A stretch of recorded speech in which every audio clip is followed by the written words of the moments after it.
We're now honored to be joined by Dakota Meyer, retired Marine Corporal and Medal of Honor recipient. Dakota, it's been way too long, my friend. Great to see you tonight. The Democrats behind this video are now trying to say that they were just trying to remind our service members to follow the law. Is that believable here, given what you've seen? No, I mean, absolutely not. This is catastrophic. This is the political equivalent to yelling fire in a crowded theater. While you might be able to skirt the legalities of it, which this was orchestrated and thought out and strategized, you sit here and you can't argue the intent of it, as you're seeing them not be able to argue or be able to bring up one thing that's unlawful. And when you look at this in context, as far as they've been trying to call all these things they didn't agree with, as far as the Venezuela strikes or as far as the strikes on the drug boats, as far as the National Guard deployment, all these aspects that have been coming, they're just trying to sow seeds of doubt into the one demographic of humans that there can be no doubt in the job that we ask them as Americans to do.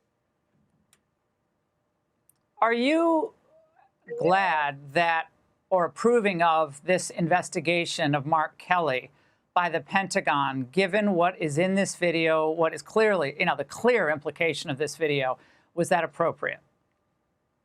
Absolutely. I believe that he should be held accountable to the highest standard, just like he would do the exact same to the E1, E2, or E3 out there that went against an order that was found unlawful.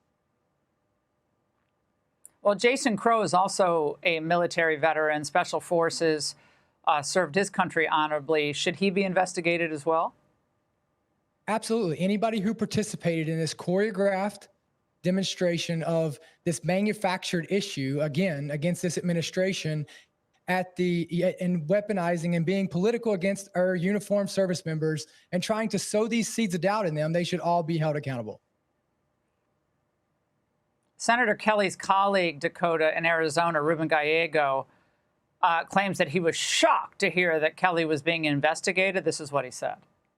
We should all point out how insane this is. These guys are trying to say that they're not acting like fascists. They're not trying to give as much power to this president as a king, and they should stop acting like it. Mark Kelly's a patriot.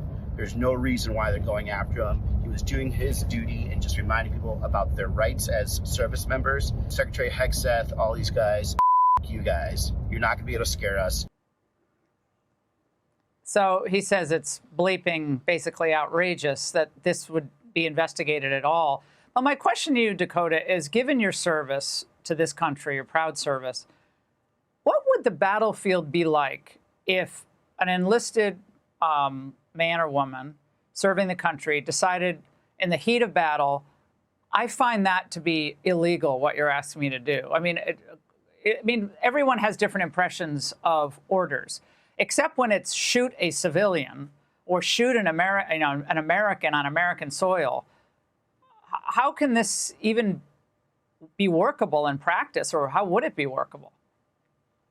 I mean, look, these are the same people who have kept us from being able to win a war because of their political agendas and the rules of engagement that they have already made complex on the best people that we have. And it's already hard enough. It's already hard enough with these parameters that they make us try to operate and fight evil against on the decisions that they send us over there, right? Nobody in the uniform makes the decision to go and to fight in Iraq or Afghanistan or Vietnam or go down the list of it. It's people like them. And then they want to go ahead and sow seeds of doubt into their own decisions of the next time that they might have to ask these young men and women to go over and to do the nation's bidding on their behalf. The repercussions of this and the secondary and tertiary effects of this are astronomical. And so what they're sowing is at some point, no, it doesn't matter which side you're on, the Republicans or the Democrats, but the American people will need men and women like this to go over and to do the nation's bidding on their behalf in order to defend freedom and in order to defend right and good. And like when you sow these seeds of doubt, it's already hard. I've done it. I have been in the uniform. I have been in the gunfights. I have been there. And when you look at this and you have to not only question if you're going to live past the situation you've been asked to do, then you have to question if you're going to be prosecuted for it when you get home, when the political arena changes. I mean, it is absolutely insane. And I hope that all of them are held accountable. And I hope that they are held to the highest standard that the law allows it to be held. All right, Dakota, thank you for your service, my friend. It's great to see you. Thank you. Hey, Sean Hannity here. Hey, click here to subscribe to Fox News YouTube page and catch our hottest interviews and most compelling analysis. You will not get it anywhere else.